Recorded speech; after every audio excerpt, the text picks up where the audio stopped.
All right. My name is John Alexander Jr. I am the executive director of a program within Gainesville Police Department called the Reichert House Youth Academy, as well as the BOLD program and the Outpost program.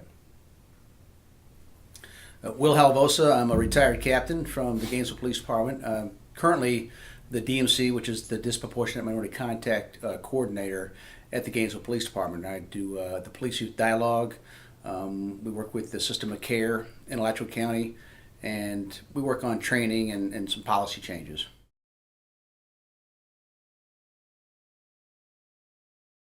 Again, I'm because I work in the Gainesville community, I'm more familiar with what's going on, and certainly care more about what's going on in our community. We have a very diverse community. You got to consider the University of Florida, which makes it very interesting. I think a lot in terms of the relationship with law enforcement around the country. I think there's a new expectation, of law enforcement, and I think everybody's sort of going into this, or has been going into the field of law enforcement, maybe in an untested area, where now we're actually having the courage to sort of examine, some of our policies and some of our practices to see really if that's what the community expects and would like to see out of law enforcement. So that's certainly one of the challenges and also understanding and recognizing too that law enforcement is really it's an institution that quite frankly has inherited a lot of the disparity issues that go on in the country. So unfortunately, a lot of the outcomes of disparity, whether it's educational or health or employment or housing, you start to see symptoms of that disparity through crime. And I think where law enforcement now shows up in some of these communities and really has to address disparity through the only mechanism that we know best, which is how to arrest people. And so really law enforcement again has quite frankly come into neighborhoods and adopted what's been going on for hundreds of years in terms of systemic and institutional racism. So that's it's one of the challenges that we're having. I think the boldness and the courage to at least have that transparent discussion about the legitimacy of law enforcement and really what role do we play and how does the community want to see us, in terms of again our legitimacy. And to piggyback on what Will was saying, from a more community standpoint of view, when you are living in those particular neighborhoods that have those evident disparities, sometimes the only form of government that you see in your neighborhood is law enforcement. And so they get the brunt of all of the frustrations, the stress, and different things like that. But I think on from the law enforcement standpoint of view, it's just a fear of not knowing the other person, and so you have things coming into places like biases, and there's a different explicit and implicit biases, and if you're in law enforcement and you come into the culture, as Will talked about, of law enforcement in the past, and you're coming into a very highly stressful situation as a resident from an area that has a lot of disparities, I think that's a scene for a lot of negative things to take place. And so I think disparities coupled with just not knowing, with biases, the fear of not knowing the other and not knowing how to relate and deal with individuals in the community, I think all of that stuff is coming to surface right now. So I don't have the answer to that question, and I'm not suggesting that what we're doing is really the panacea for in terms of solutions. I can tell you that it's needed. So one of the programs that we run is a police youth dialogue. So for the last 2.5 years, once a month, we bring in some kids in youth in need of services. Some deep end kids that quite frankly are maybe not doing well in school, probably on probation, probably looking or are in a gang currently. And we bring 10 to 15 sort of at-risk kids and 10 to 15 police officers together for about a 5-hour training block. And we've been certainly moving forward in that. We've seen some very positive results from both the law enforcement side and the youth side. Now, the whole design of the program is to really recognize the youth in terms of their trauma and their stress and their adverse childhood experience and really what's driving their behavior and have a clear understanding certainly of brain development and the reality that these are just really brilliant young minds that have hopes and dreams as well, and we constantly define them as criminals based on their arrest record. And so we're looking to really sort of change that approach to kids. At the same time, we want the kids to understand there's a humanity side of law enforcement, that we live in the community, we go to church in the community, our kids go to school in this community, and so we really are invested in the community. We really care about these kids. A lot of the kids really define us by what happens nationally. So if they see an incident on social media, that's really how they view local law enforcement as well. It's just really the uniform. So you've got to sort of break down those barriers. And so it's a very transformative training. The officers get a lot of it. The kids, anecdotally, there's very strong relationships at the end of these training sessions developed between an individual officer and one of the youth that are experiencing the training. So that's just one of the programs. And from our side, like Will said, we both can't say that we have the solution, and these kids are having to go back into some of the same environments. And so one of the things about the organization that I oversee, the Reichert House, is our program is designed to break correlating cycles. And we see poverty, incarceration, academic failure. Typically, when you see one risk factor on the wheel, you're going to see another, and a lot of times it's generational. And so what the Reichert House does is provide wraparound services to young at-risk youth that's exemplifying at least 3 risk factors. These risk factors are outlined by the Office of Juvenile Justice and Delinquency Prevention. These students are prone to ultimately end up in a lifestyle of crime or some sort of lengthy term of poverty if there's not interventions provided for these young people in their time of adolescence. And so we go from 3rd grade to 12th grade. We go into the schools, make sure the kids are going to school, make sure they're behaving, make sure they're getting their academic work done, take them to the after-school component, keep them till 7 o'clock at night, and in that time span, they're getting life skills, character development, educational assistance. And the goal is to teach them how to navigate through these correlating factors in their own neighborhoods. And we know that, you're working with one child, but you're going to put them back in that environment. How do they survive to get to that place of self-actualization, when everything around them is chaotic and is not normal? It's almost like taking a seed and putting it in a barren field and expecting fruit, a product. And so that's what the Reichert House is designed for. And the other program, the BOLD program, is we notice that although there's an emphasis on youth, there's a population that's recruiting a lot of these young people to join these gangs, and they're over the age of 18. And they're coming out of correctional facilities. And so the BOLD program, we strictly work with reoffenders, ex-offenders 16 to 24. It's a reentry program. And we help get those young men reacclimated back to society. When they're getting out of jail, they need work. They have a record, so they got felonies. No one would hire them. They don't have an education, so a lot of them they have the propensity to go back and repeat that negative behavior that got them incarcerated in the first place. And so between the BOLD and the Reichert House, you got a span of influence from 3rd grade to the age of 24. The last program is Outpost, where we take the students that have been kicked out of the alternative school and put a lot of social and emotional learning curriculum to these students, because once again, you're taking these students out of these chaotic homes and you're expecting them to go sit down like a normal child and learn in a normal school, and nothing about their life is normal. And so the Outpost program has a lot of social and emotional learning, evidence-based curriculum that we infuse in their academic day. So when you look at all of those things, and what we're our goal is to try to break that correlating cycle, at least break one spoke, and we feel like we can make some headway with that child in their future.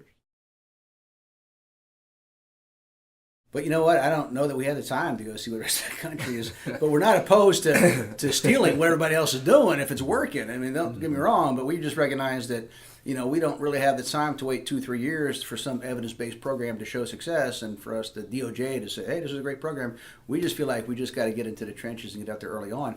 Everything we've done wasn't in response to anything that happened nationally. We didn't do the dialogues because of Ferguson. Reichert House wasn't created because of some other national incident. We've just kind of been doing our own thing.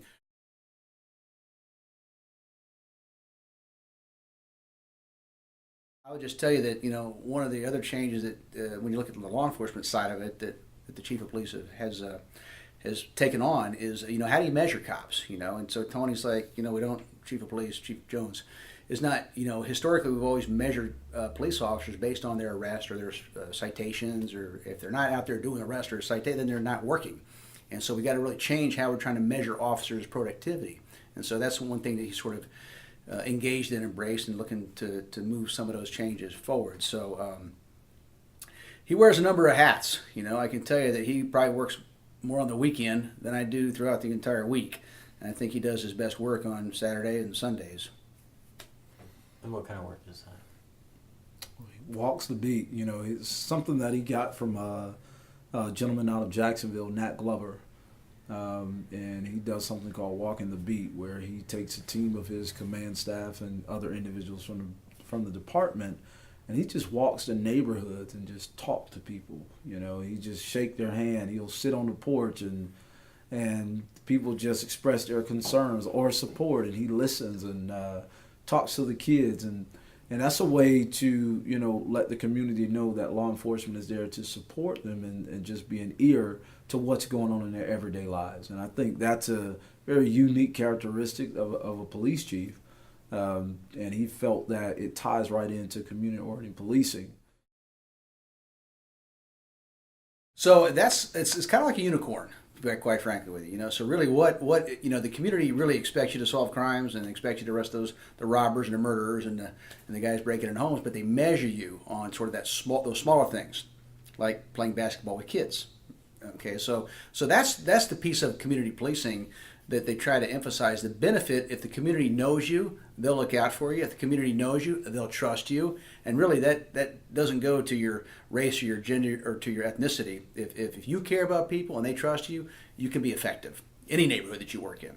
So community policing is really all of those different pillars that really benefit the safety of an officer. If a community knows him and respects him, they'll provide information, they'll trust him, he'll look out for them. And so he cares about the community that he actually is working in, and people can see through it. If you don't care, they know it.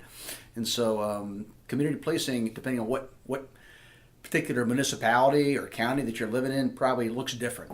All right, so everybody has a sort of different idea of community policing. I know on campus at U of F, we engage in some of the student dialogues with the University Police Department, and that's a piece of community policing as well. But it looks a lot different than being in somebody's neighborhoods and hanging out with the kids and having a meal. And it looks a lot different than a Reichert house too. But it is community policing. So there's a bunch of different definitions of really problem-oriented or community policing. So, but absolutely, I mean, we buy into that whole idea, that whole notion, that whole of community policing, but it's probably got a bunch of different subtitles to it and sub-definitions to it.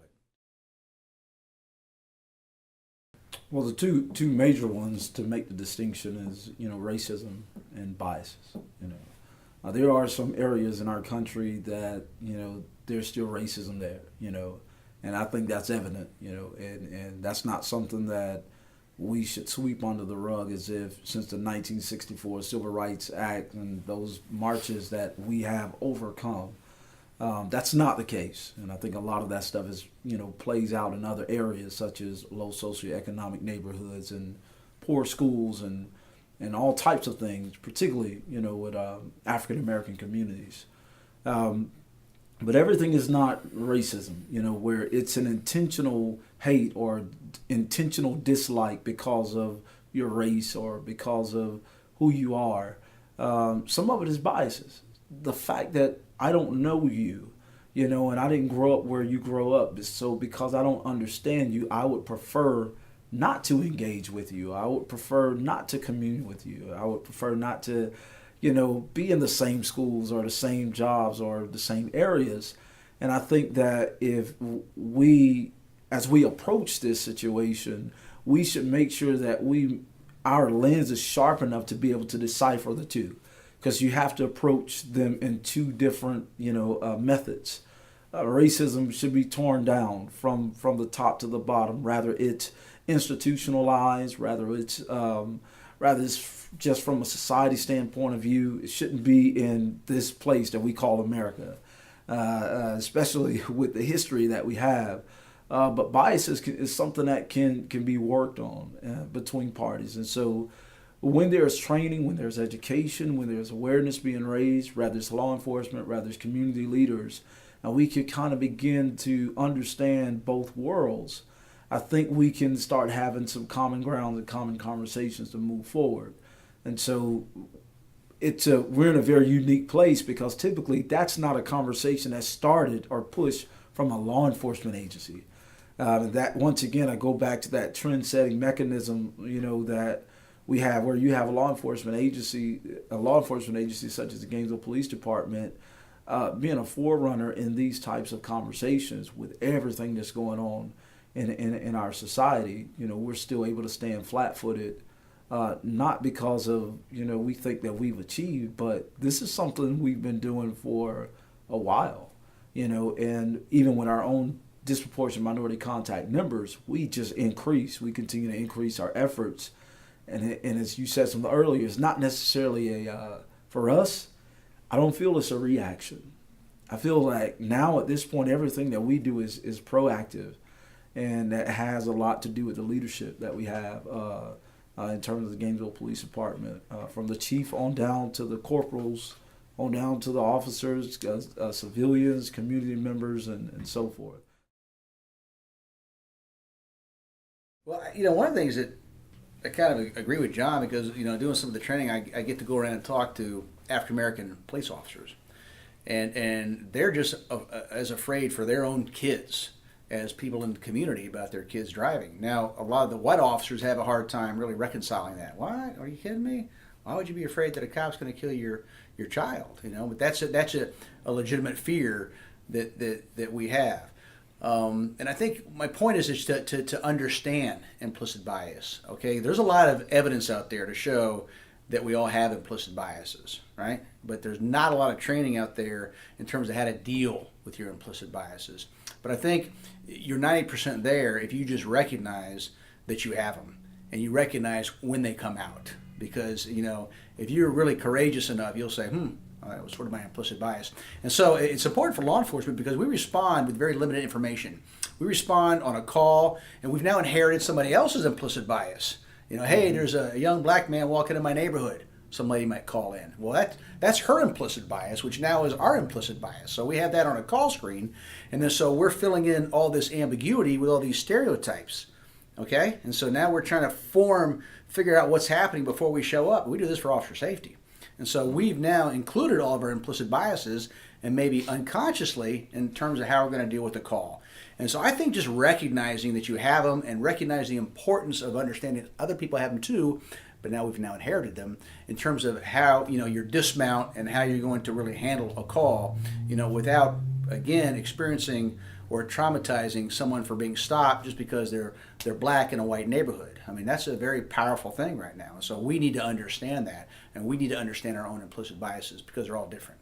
And so it's a very, really the only suggestion I can make with officers when I do some trainings are really kind of like the SWAT team when they show up, they really try to slow things down, and understand the full nature and how they're, not what people tell them, but what people are thinking. And that's a very difficult thing to understand, but you're also concerned about your own officer safety. You're concerned about the next call you got to go to. So it's a very complicated issue, but the real challenge here when I talk about the youth is to go into a situation and not make an arrest.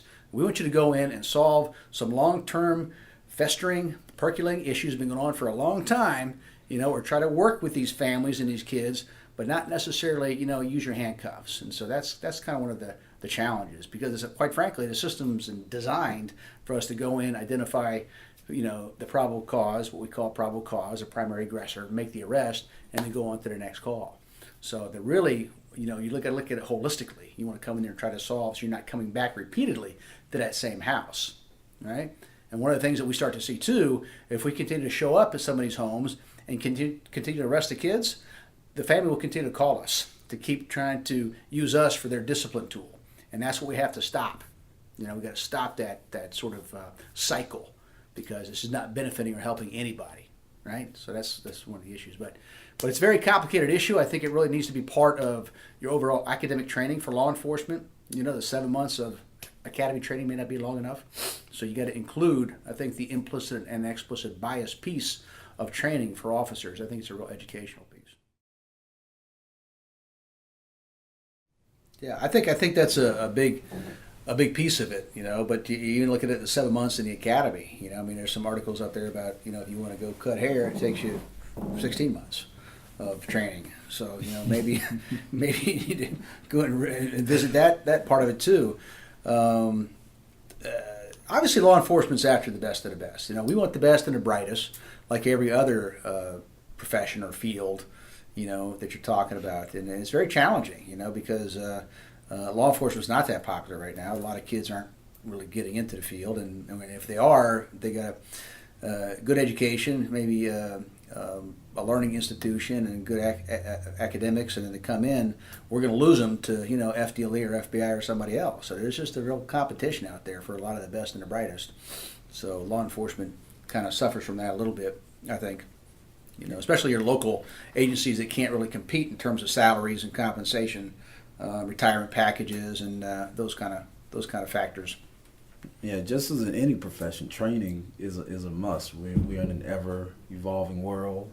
You got intergenerational complexities. You got all these different things, and so to make sure that you are staying abreast and that your tactics and methods and procedures are relevant to the times, you have to train. And I think all of these things that we've been talking about, fair and impartial policing, these different things that we're doing, I think is part of that, realizing that we're in an ever-changing society. So you got to train.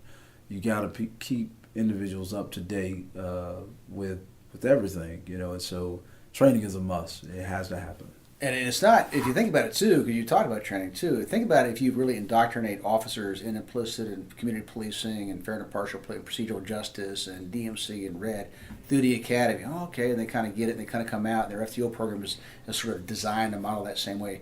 That's one product that you're getting. We're actually retraining people, that have really been just embedded in the old system for so many years, and now we're saying, hey, there's other ideas out here, there's other options, so that's might be a little bit of your pushback. But compare that to coming out of the academy, with all this training that we just talked about for the last hour, and then having that sort of approach to things and realizing, maybe not everybody's trying to kill me, that kind of stuff too. So that's a whole different mindset. So think about, and what we're doing right now currently is we're really retraining everybody, so it's a little more challenging, I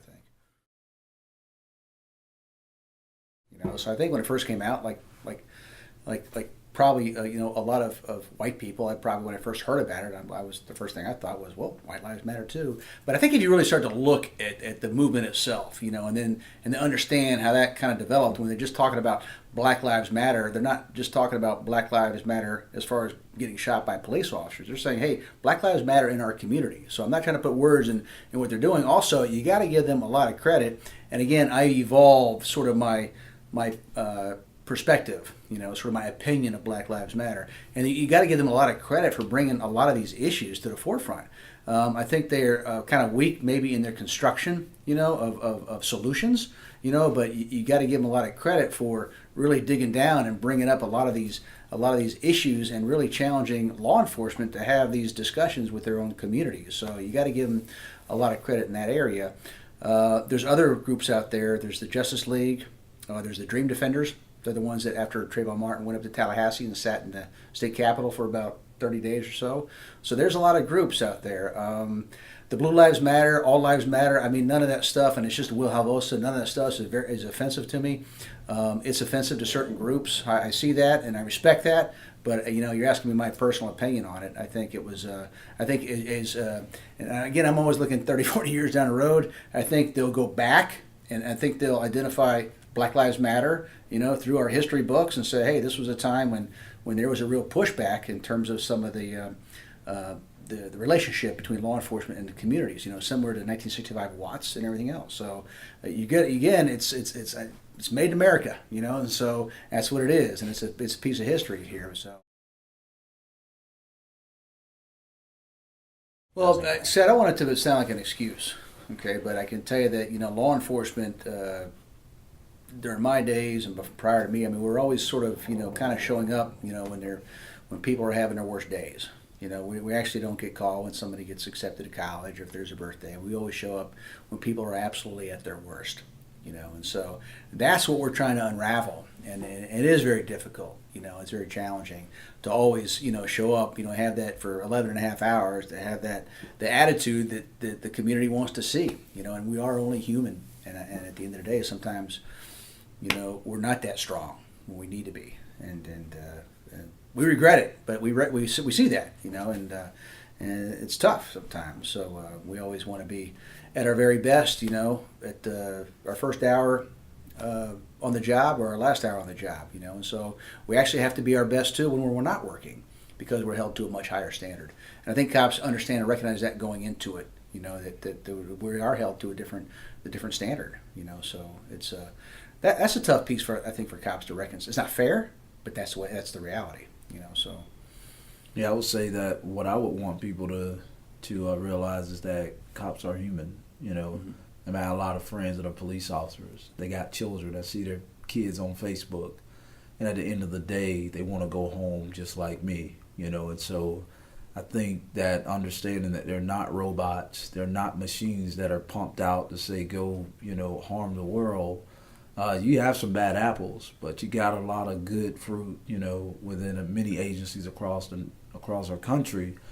And the second thing I would want people to recognize is that, when you are shifting the mind of an entire police regime, as I would like to call it, that policing has been done a certain way, I would like for people to see the efforts, and acknowledge it and realize that any time you're implementing change, it's a process. And it may not happen overnight. And so those are two perspectives that I'm fortunate enough to see being on the inside of the agency as a civilian, but also coming from, that life where there was profiling and things like that. It just gives me the opportunity to see that there's a different side to the story, that they're human, they got children, they're fathers, their husbands, their uncles, and so forth. And change takes time.